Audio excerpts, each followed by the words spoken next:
여러분 자신을 어떻게 평가하고 있습니까? 나는 참 괜찮은 사람이야. 나는 그래도 법 없이 살 수 있어. 그래도 나는 보통 사람들보다 좀 나아. 자기 자신을 대체적으로 긍정적으로 많이들 평가하고 있습니다. 우리는 이것을 착각이라고 하는 거죠. 나를 굉장히 좋게 생각하는 것. 저는 그걸 착각이라고 말하고 싶어요. 우리는 흔히 이런 착각들을 많이 해요. 나는 직장에서 꼭 필요한 사람이야. 내가 없으면 이 교회가, 내가 없으면 이 직장이 돌아가기 힘들어. 이렇게 착각을 하는 분들이 있어요. 어느 날 명태의 통고를 받게 되어지면 그때 자신이 착각한 것들이 와르르 무너지는 거죠. 내가 없어도 잘 돌아가는구나. 여러분, 제가 없다고 교회가 안 돌아가나요? 제가 3개월 비워보니까 아니더라고요. 제가 없어도 교회는 잘 돌아가요. 다른 설교자가 설교 강단을 메꾸고 성도들이 다 열심히 해요. 제가 없어도 돼요, 사실은. 내가 없으면 이 교회 힘들어. 아니요, 그렇지 않아요. 우린 그걸 착각이라고 하는 거예요. 제가 없어도 이 교회는 하나님이 이끌어 가시는 거죠. 가정 안에서 이렇게 생각하는 남편들이 많아요. 난 정말 훌륭한 남편이지. 나는 괜찮은 남편이고 좋은 아빠야. 남편들이 이렇게 착각들을 많이 해요. 근데 어느 날 알게 돼요. 아빠 몇 점 갔냐? 40점이요. 30점이요. 아빠들이 무서워서 묻지를 못해요. 제가 한번 물어놓고 예전에 호되게 당했어요. 내가 그래도 한 7, 80점은 될 줄 알았는데 이게 평균도 못 미치는 거예요. 그렇구나.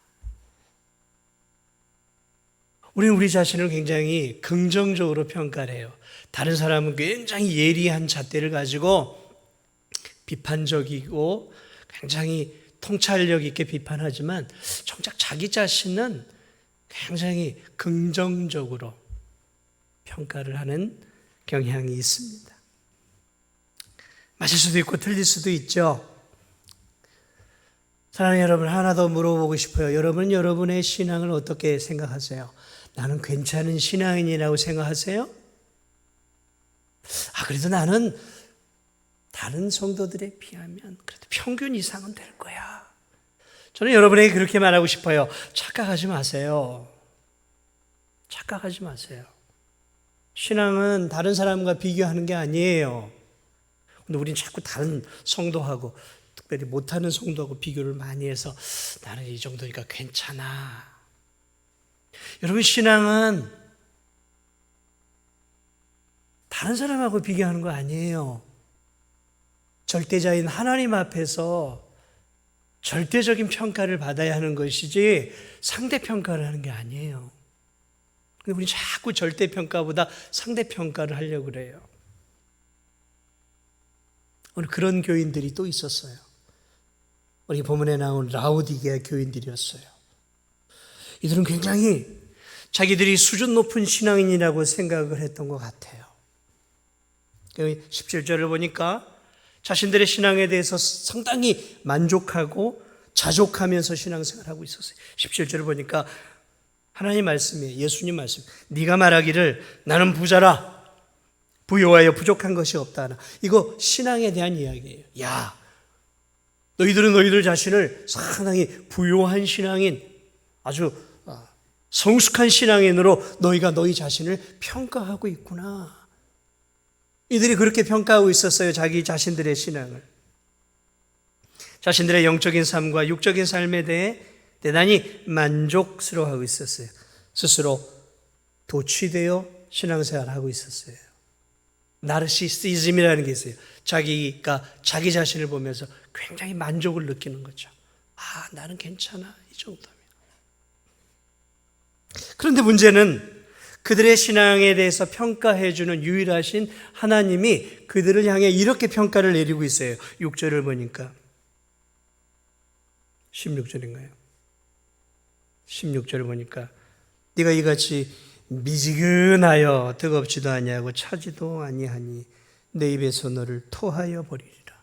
역겹다는 거죠. 하나님이 너희들은 멋진 신앙이냐고 얘기하는데 내가 볼 때 토해버리고 싶다는 거죠. 토한다는 게 뭐예요?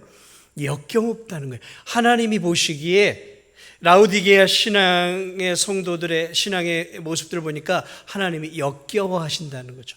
충격적인 말씀이죠. 역겹다는 거죠. 토해버리고 싶다는 거죠.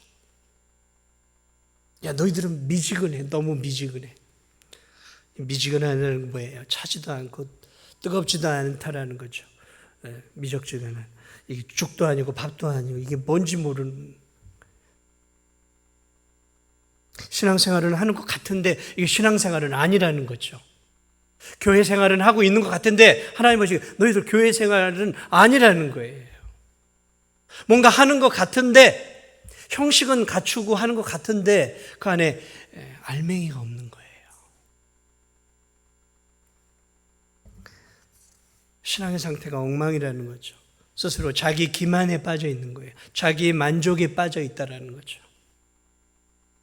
이 당시 라오디게아 교회는 굉장히 특별한 교회였어요. 왜냐하면 이 라오디게아 지역은 이 상업과 경제 중심지였어요. 어떤 측면에서 보면 저 미국의 맨하탄 같은 그런 도시였어요. 부유한 도시였어요. 은행가가 많고 재벌이 많은 도시였어요. 억만장자들이 많은 도시였어요. 문화시설이 그래서 고고학적으로 이렇게 많이 발굴이 됐는데 문화가 발전돼 있었어요. 오늘날 이 문화와 뒤지지 않아요. 극장도 있었고요. 경기장도 있었고요. 체육관도 있는데 그 체육관 안에는 이렇게 목욕할 수 있는 목욕시설, 목욕탕들이 있었어요.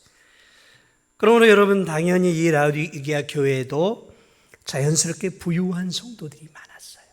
부유한 성도들이 많았어요. 최근에 부산의 어떤 해운대구에서 목회하시는 감리교 목사님이 진도를 오셔가지고 아는 분이랑 같이 이제 식사를 했어요. 여러분이 해운대 쪽을 가보신 분들은 아실 거예요. 이 부산에서도 굉장히 특별한 도시입니다. 이 다리를 탁 넘어가기 시작하면 이 고층 빌딩들이 강남부럽지 않습니다. 강남부럽지 않아요. 고층 빌딩, 고층 아파트가 있어요. 이 밤이 되면요 휘황찬란합니다. 이 부산에서도 특별한 도시, 또 이 지역이에요. 이 해운대구는. 그러므로 그 지역은 굉장히 여유롭고 잘 사는 사람들이 많아요. 강남 한복판에 잘 사는 사람들이 많을 수밖에 없는 것처럼. 그 감리교 목사님하고 이야기를 하면서 그 교회도 상당히 경제적으로 여유가 있고 얘기를 들으니까 고소득을 올리는 그러한 직업들을 가진 성도들이 꽤 많다는 이야기를 제가 전해 들었어요. 그렇죠. 지역이 어디냐에 따라 교회의 어떤 경제적인 수준의 차이가 있는 것이죠. 라오디게아 교회의 성도들, 그러므로 대부분 다 잘 사는 성도들이었어요. 물론 그 안에 어려운 성도들도 있었습니다. 그죠? 평범하게 먹고 사는 성도들도 있었어요. 그러나 지역이 지역이다 보니까 회심해서 예수께로 돌아온 성도들 가운데는 굉장히 사회적으로 이렇게 높은 지위에 있는 성공한 사람들, 부유한 사람들이 많은 교회였어요. 그러니까 초대교회 가운데서 굉장히 특별한 교회였던 거죠. 그래 이 부유한 교회 성도들이 그러므로 자기 자신들의 신앙을 스스로 평가를 내리고 있는데 어떻게 평가하냐면 야, 우리가 이게 참 하나님의 은혜 안에서 이렇게 부유하게 되었어. 참 좋은 말이죠. 하나님이 우리를 이렇게 부유하게 만들어 주었어. 좋아요. 그러니 여기까지는 좋은데 그들이 한 걸음 더 나아가 이렇게 생각을 했던 것 같아요. 하나님이 우리에게 이런 부와 성공이라고 하는 이런 은혜를 주신 것은 우리가 믿음이 좋기 때문에 하나님이 이런 복을 주신 거예요. 그들이 그렇게까지 생각이 나아간 거예요. 우리의 믿음이 크기 때문에 우리의 순종이 크기 때문에 하나님께서 우리에게 이런 세상적인 번영과 복을 많이 부어주신 거야. 고로 우리가 이렇게 잘 먹고 잘 사는 것은 우리의 믿음이 크기 때문이야 라고 자신들의 경제적인 부와 자신들의 믿음을 같은 등식으로 여기기 시작한 거예요. 우리는 부자니까, 성공했으니까, 인정받은 세상에서 높은 자리에 있으니까 하나님이 우리의 믿음을 보시고 그런 복을 주신 거다라는 거죠. 그러니까 이런 소득의 수준이라든지 이런 내가 소유의 많음을 통해 내 믿음도 굉장히 높다라고 생각을 한 거예요. 그래서 이들이 스스로 자아도취가 되어서 우리는 부자라, 우리의 믿음은 큰 믿음을 갖고 있어 우리가 이런 복을 받았다라고 생각하면서 이들이 자신들에 대해서 거들먹거리기 시작한 거예요. 맞습니까? 물질적인 부를 소유한 성도들은 믿음도 그만큼 높은 것입니까? 그런데 안타까운 것은 오늘날 이 라오디게아 성도들처럼 한국교회 많은 성도들이 그렇게 생각을 하고 있어요. 하나님이 저 성도들에게 출세의 복을 주시고 경제적으로 큰 부를 허락하시고 높은 자리에 올라가게 하신 것은 하나님의 은혜지만 하나님이 나의 특별한 신앙의 모습을 보시고 나를 높은 자리로 나에게 이런 부를 주신 거야. 그리고 저 성도들이 저렇게 부유하게 된 것, 잘 된 것은 하나님이 저들의 믿음을 보시고 복을 부어주신 거야 라고 생각을 하는 거죠.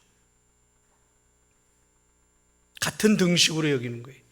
그러다 보니까 반대적으로 경제적으로 평범하고 경제적으로 열악하고 먹고 사는데 빠듯하고 그저 평범하게 살아가는 성도들은 또 반대적으로 이렇게 생각하는 거예요. 내가 믿음이 적으니까 하나님 이거밖에 안 주신 거야. 내가 믿음이 작으니까. 저 성도는 믿음이 자꾸 순종을 안 하니까 하나님의 복을 받지 못해서 저렇게 사는 거야. 소득의 수준의 차이, 삶의 어떤 지위의 차이를 통해서 그 사람의 믿음을 연결을 시켜버려요. 좀 한국교회가 그래요. 많은 부분이 그런 거예요. 다 그런 건 아니죠. 맞습니까? 라오디게아 교회가 정확하게 그렇게 지금 성도들이 그런 사고방식을 갖고 있었어요. 소유의 양에 따라 자신의 영적인 신앙의 척도를 소유에 두고 있었어요. 소유. 눈에 보이는 물질과 명예와 어떤 힘과 권력에 두고 있었다는 거죠.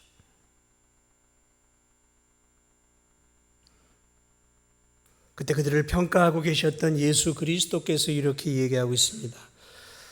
야, 너희들 참 미지근한 신앙인들이야. 너희들의 신앙은 참 벌거벗고 너희들의 신앙은 비참하고 너희들의 신앙은 곤고하단다. 주님이 그렇게 반대로 얘기하고 계셔요. 너희들의 신앙을 보니까 내가 역겹다는 거죠. 토해버리고 싶다는 거죠.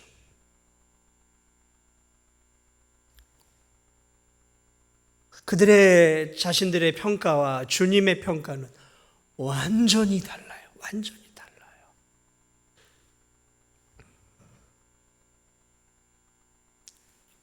너희들의 신앙은 죽도 밥도 아니다라는 거죠. 차지도 뜨겁지도 않은, 차지도 뜨겁지도 않은 뜨거운 신앙도 아니에요.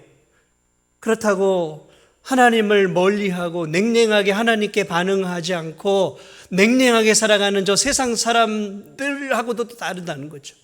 차라리 하나님을 믿지 않는 냉랭한 사람들이라 하면 자기 자신을 평가하긴 좋잖아요. 그런데 그것도 아니에요. 신앙의 형태를 갖고 있어요. 예배도 드려요. 나름대로 봉사도 해요. 그런데 하나님 보시기에는 이건 신앙인들의 모습은 아니라는 거죠.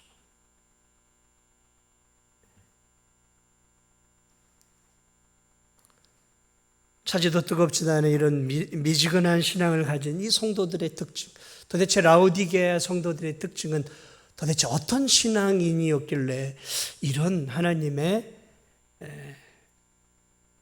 평가를 받을 수밖에 없었던 것인가? 저는 이 라오디게아 성도들, 이 교회를 향한 하나님의 메시지를 이렇게 사실 이 말씀을 준비하기 전에 하나님 저에게 그런 마음을 주셨어요. 야, 너의 신앙은 좀 미지근하구나. 하나님 저에게 그런 말씀을 주셨어요. 진도중학교의 성도들의 신앙이 참 미지근하구나. 그런 마음을 하나님이 저에게 주셨어요.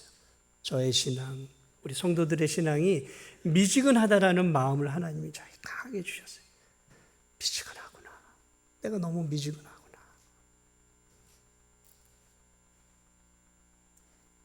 그래서 이 말씀을 함께 좀 나누어야 되겠다라는 마음을 주셔서 이 라오디게아 이 말씀을 한 주간 묵상하고 준비하면서 미지근한 저의 신앙, 미지근한 우리 진도중학교의 성도들의 신앙을 하나님의 말씀을 통해 우리가 다시 한번 회복해야 되겠다는 마음으로 사실은 제가 이 아침에 여러분과 함께 이 교회는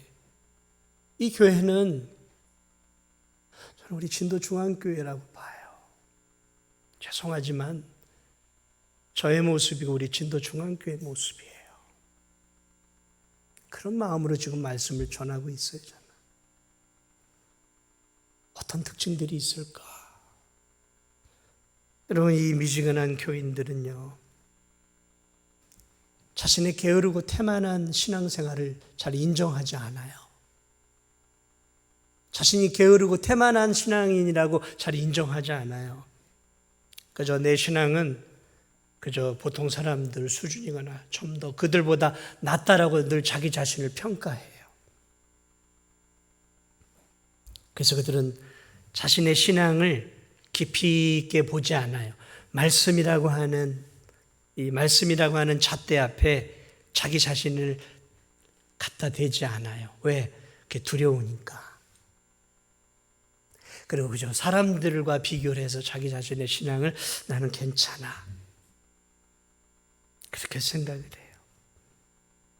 가슴을 치고 회개하지 않아요. 잘 회개하지 않아요. 예수님 시대에 세리가 성전에 들어가 가슴을 치고 눈물을 흘리며 하나님께 하나님, 나는 죄인입니다. 죄인입니다. 그는 자기 자신을 하나님 앞에 비추면 자기가 죄인이라는 걸 알았어요. 나는 죄인이다, 하나님. 그런데 그 옆에 한쪽에 앉아있던 바리새인은 손을 들고 하나님, 나는 저 인간보다는 훨씬 나은 신앙이죠. 나는 낫습니다. 나는요 작은 거 하나 11조도 드리고요. 나는 금식도 하고요. 나는 그래도 하나님 괜찮죠. 또 사람이 기도를 하고 있어요. 한 사람은 분명하게 세상 사람들 앞에서 훨씬 더 나은 종교적인 신앙생활을 하고 있었던 사람이에요. 한 사람은 세상 사람들이 보기에도 너무 죄인이었어요. 여러분, 하나님 보실 때 누구를 더 귀한 신앙으로 보셨을까요? 하나님 보셨을 때. 하나님, 내 주일 성수하고요. 이렇게 봉사도 하고요. 이 정도면 그런 대로 괜찮지 않습니까? 드러내지는 않지만 마음 깊숙한 곳에서 자신의 신앙에 대한 어떤 자부심, 그래도 자신의 신앙은 괜찮다고 하는 그런 이 마음, 이 자기 기만이에요. 자기 기만이에요. 제가 그래요, 제가. 가만히 생각하니까 제가 그래요. 스스로를 속이는 신앙인이죠.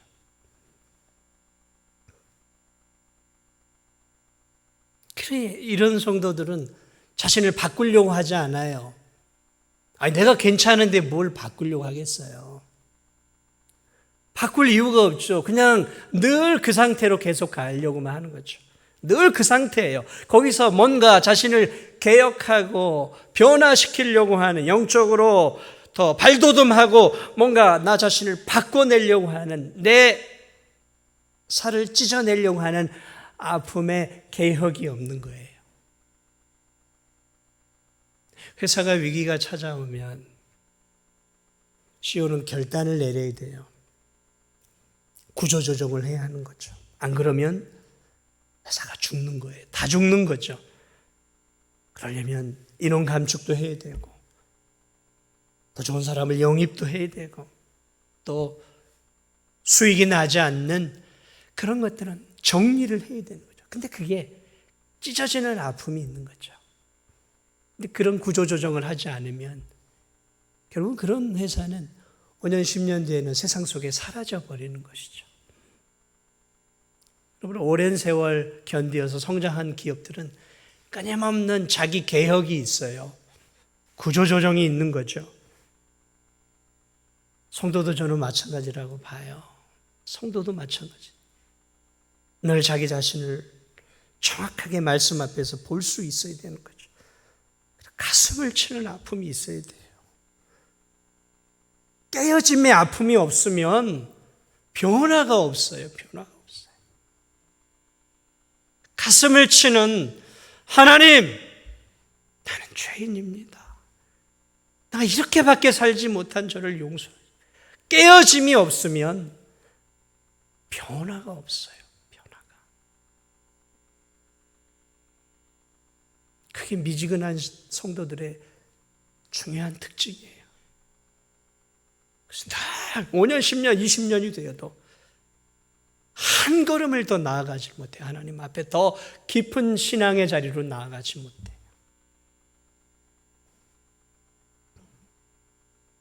미지근한 신앙인들의 특징은 거룩하고 경건한 삶에 대한 갈망이 없어요. 뜨거움이 없어요.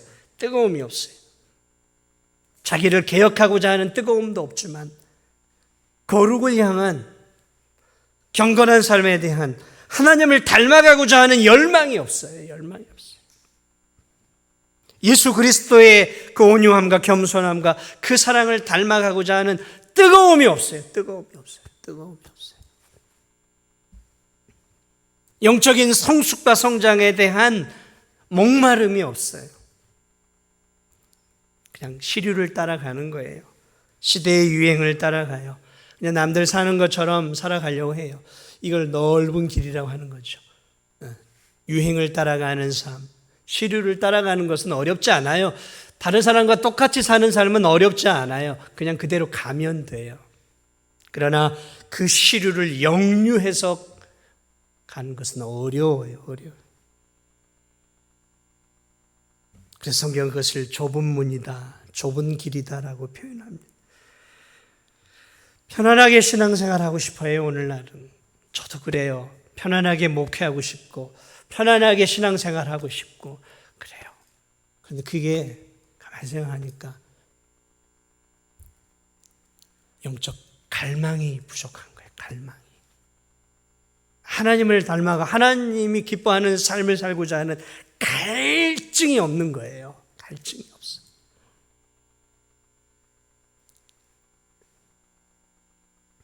그냥 적당히 세상 안에서 이렇게 그냥 신앙생활도 하고 그냥 세상 안에서 편안하게 같이 그냥 이렇게 그냥 쉽게 가고 싶은 거죠.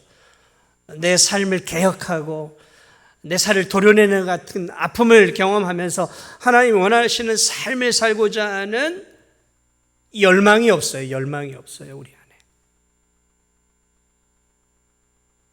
중요한 게 내가 얼마나 하나님을 닮아가야 할까, 거룩을 닮아가야 할까에 관심이 없어요. 그저 어떻게 하면 세상 속에서 편하게 살까, 어떻게 하면 남들처럼 살까에 거기에 갈증이 있고 거기에 갈망이 있는 거죠. 어떻게 해야 더 많은 소유를 누릴 수 있고 더 많은 물질을 붙잡고 더 높은 자리에 올라갈까에 대한 갈증과 갈망과 열망과 열정과 열심은 있는데 하나님을 닮아가고 하나님의 뜻대로 살고자 하고 하나님이 원하는 예배를 드리고 싶어하고 하나님이 원하는 삶을 살고자 하는 갈증과 갈망과 열망은 없어요. 그게 라오디게아 교인들이었어요.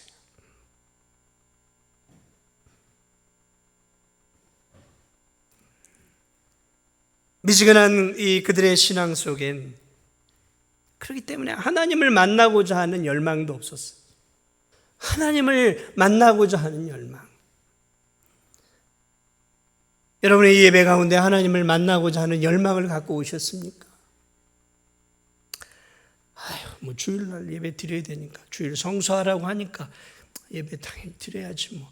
이런 마음, 그 마음도 귀한 마음이에요. 그러나 그런 마음 위에 그냥 이 예배 가운데 하나님을 좀 만나고 주의 임재를 좀 경험하고 하나님의 폭포수와 같은 은혜를 내가 받지 않으면 내가 살 수 없다라는 그런 간절한 열망 가운데 여러분 일주일간 기도하고 오신 분이 있으세요? 몇 분이나 있을까요?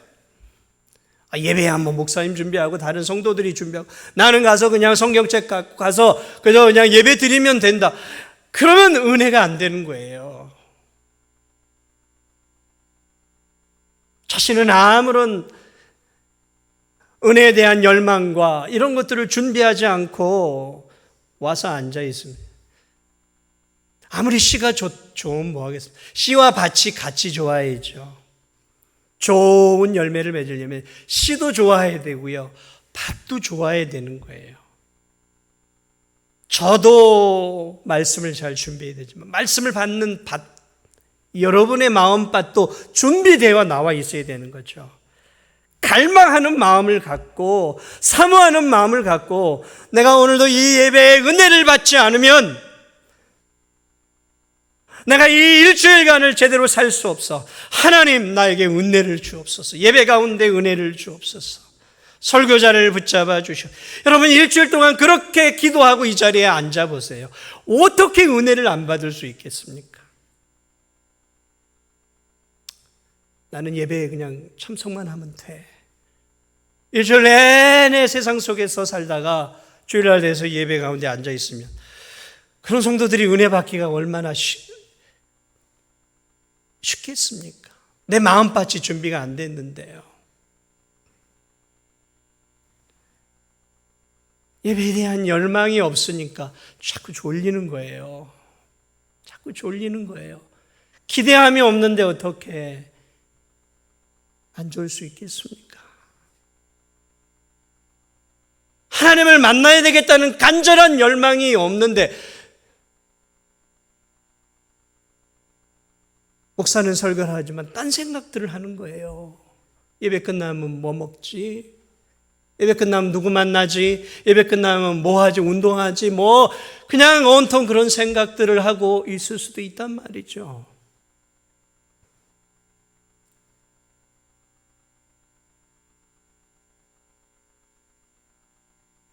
라오디게아 성도들에게는 갈망이 없어요. 하나님을 만나고자 하는 뜨거운 열의가 없었어요. 형식은 있었죠.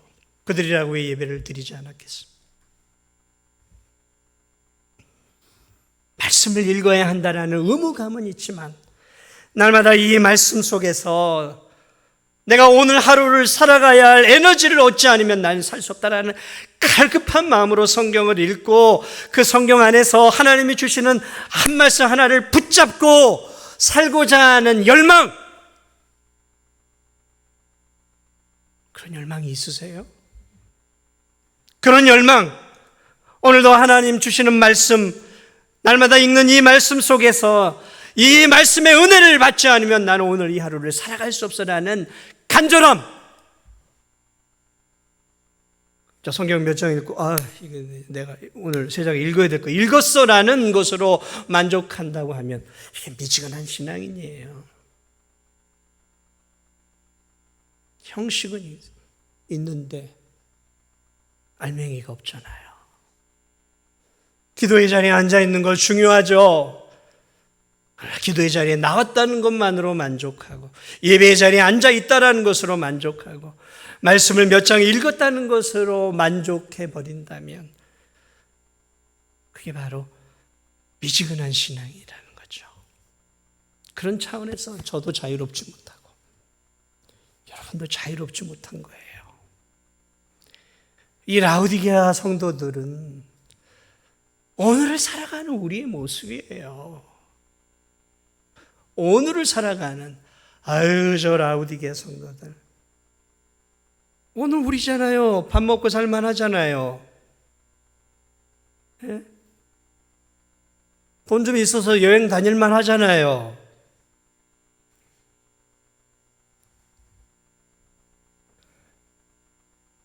라오디게아 성도는 오늘 이 경제적으로 번영한 대한민국의 모습이에요.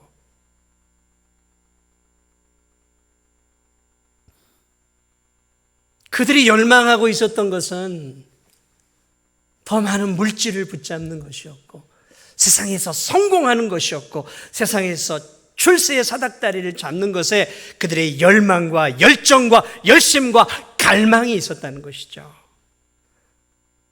신앙생활을 하면서 하나님은 누구보다도 이 라오디게아 교인들의 미지근한 마음을 알고 있었어요. 하나님의 말씀은 역겹다.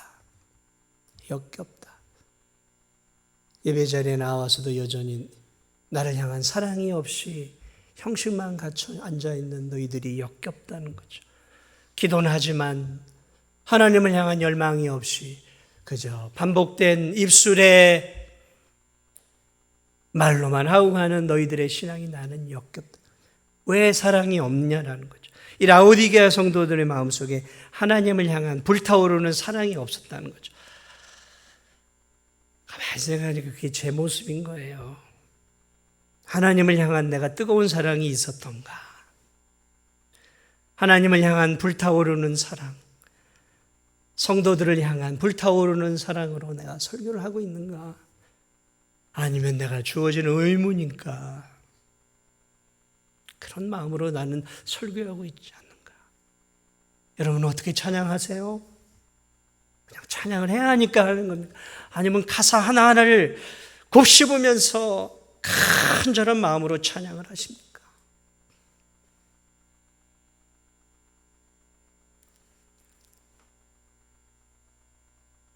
역겹다는 것은 위선적이라는 의미예요. 위선적이라는 거죠. 예수님이 바리새인과 서기관들을 향해 역겨워하셨어요. 그들은 백성들 앞에서 기도하는 척했고 경건한 척했고 하나님을 잘 섬기는 척했고 거룩한 척했지만 그들은 뒤에서 돈을 챙겼고 그들은 뒤에서 과부의 재산, 고아와 가난한 자들을 배려하지 않는 잔인한 행정을 펼쳤어요. 그래서 하나님은 그들을 향해서 이 위선자들아, 이 독사의 자식들아, 이 회칠한 무덤들아, 겉은 말짱하게 해놓고 속은 죽은 뼈다귀가 가득한 이 죽은 자들아. 여러분 사복음 속에서 예수님이 지나칠 만큼 이 바리새인들, 서기관, 사두개인들, 종교 지도자들을 향해 냉혹하게 예수님이 질책을 하잖아요. 그게 라오디게아 교회에 하는 말이에요. 미지근하다라는 거죠. 형식만 가졌다. 말은 이웃을 사랑한다고 하지만, 말은 하나님을 사랑한다고 하지만, 입술로는 천국을 소망한다고 하지만 내 마음은 온통 이 세상에 있는 거예요. 온통 이 세상에 내 마음이 있고 온통 이 세상에서 편안함과 편리함을 추구하고 온통 이 세상 속에서 뭔가를 더 소유하고자 하는 갈망이 있었던 거죠. 그게 라오디게아 교인들이었던 거예요. 여러분 라오디게아 교인들이 처음부터 미지근한 신앙인이 되었던 것이 아니에요. 이들도 처음에는 뜨거웠을 거예요. 그런데 시간이 가면서 약해져 갔던 것 같아요. 처음부터 이들이 이랬던 게 아니에요. 그래서 하나님이 회개하라고 지금 말씀하시는 거예요. 돌이키라고 말씀하고 처음부터 그랬던 게 아니에요. 처음엔 뜨거웠어요. 처음엔 주님을 위해 살겠다고 했어요. 처음엔 천국의 소망이 있었어요. 그런데 그들의 삶 속에서 인생의 목적이 바뀌지 않아요. 여전히 인생의 목적이 이 땅의 것에 있었어요. 하나님을 믿지만 세상의 부를 따라가고 남들처럼 잘 돈을 벌어야 하겠다는 그런 인생의 이 목적이 교회 안에 들어와서도 변하지 않은 거예요. 그러므로 시간이 지나면서 변질이 되어져 버린 거죠. 먹고 사는 일에 너무 많은 마음들을 빼앗겨버리고 말았어요. 세상 살아가는 이 일들에 염려와 근심으로 온통 마음을 빼앗겨버렸어요. 집장만 해야 되고 자녀 교육도 시켜야 되고 부동산도 해야 되고 주식도 해야 되고 코인도 해야 되고 뭐 어쨌든 이런 저런 일들 막 세상사의 마음을 다 빼앗겨버려. 그리고 이제 벌어들인 돈, 여유 있는 삶을 통해서 이제 즐기기 시작하는 것이죠. 뭘 먹을까? 어디 여행 갈까? 부끄러운 이야기지만 목회자들 가운데도 그런 목회자들이 있어요. 대부분의 목회자들은 그렇지 않은데 어떤 목회자는 어떻게 성도들을 믿음으로 키워가 다 그렇게 생각하지만 그렇지 않은 목회자들도 있더라고요. 어디를 여행 갈까? 뭘 먹으러 어디가 맛있는 데가 어디 없나? 식도락가가 되어버렸어요. 신앙생활을 하면서도. 여러분 어떻습니까? 신앙생활 하면서 저 성도들 어떻게 살아가나? 내가 어떻게 좀 도울 수 있을까? 애절한 마음을 가지고 그들을 위해 기도하고 관심을 기울이기보다 어떻게 좀 내 남은 인생을 좀 즐겨볼까? 즐길 수 있을까? 나 자신에게 이렇게 집중되어 버리는 현상. 여러분 이게 세상의 흐름이잖아요. 어느 유튜브 TV를 보면 온통 먹는 거 아닙니까? 놀러 가는 거잖아요. 여행지 소개하는 것들, 여행지 가서 맛있는 맛집 찾아다니면서 음식 먹고 하는 것들 아닙니까? 요즘 TV 틀면 다 그런 거예요. 다 그런 거예요. 그래서 참 우리나라 살기가 좋아졌구나. 그러니 여러분 그런 것들에 빠지면 하나님을 찾겠습니까?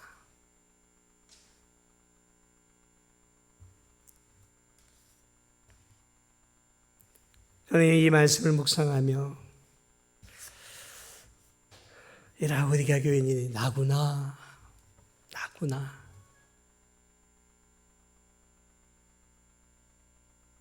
우리 교회 모습이구나. 가슴이 아팠어요. 인정하고 싶지 않았어요. 이 라오디게아 교회와 교인들이 나고 우리 교회라는 것을 인정하고 싶지 않았어요. 그런데 말씀 앞에, 말씀이라고 하는 이 잣대 앞에 저를 비춰보니까 제가 라오디게아 교인이었어요. 제가 미지근하더라고요. 제가 미지근하게 목회하고 있고 미지근하게 기도하고 있고 미지근하게 살고 있더라고요. 제가 그렇더라고요.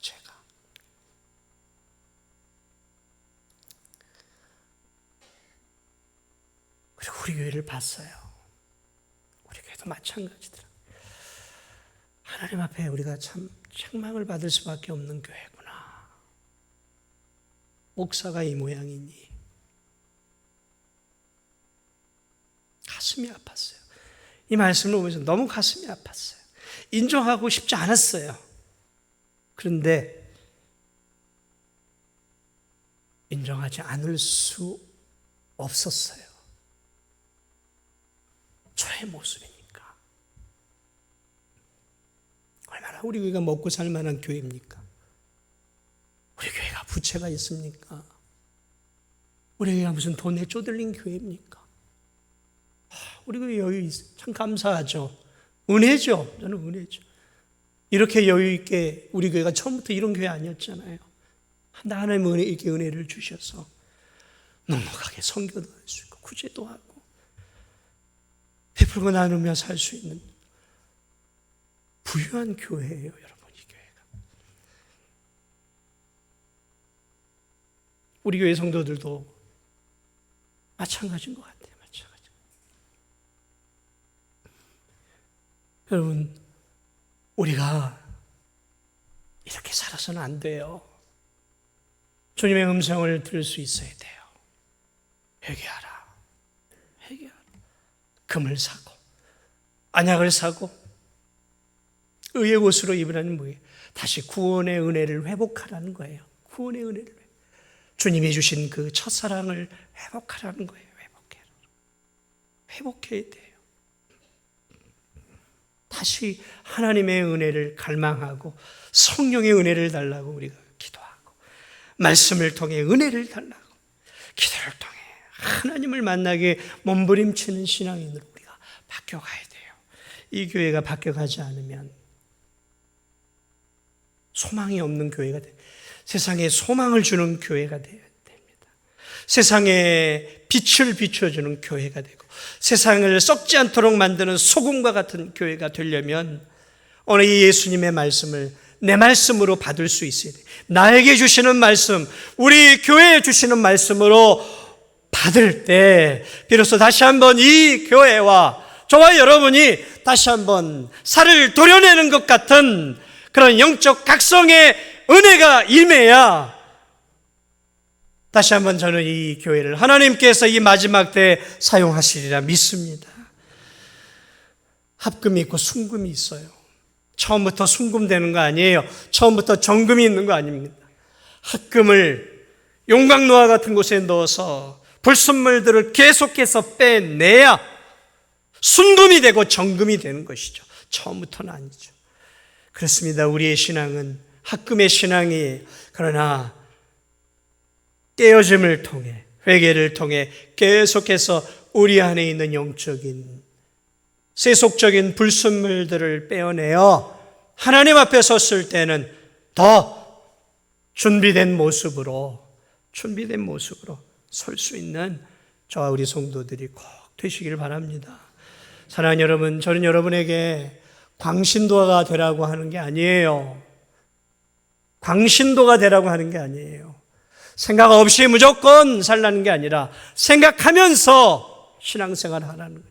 열정을 갖고 하나님을 향한 뜨거운 열정을 가지고 주님이 원하신다면 이 생명도 아낌없이 드리겠다라는 그 마음, 정말 사모하는 마음을 하나님 앞에 올려드릴 수 있는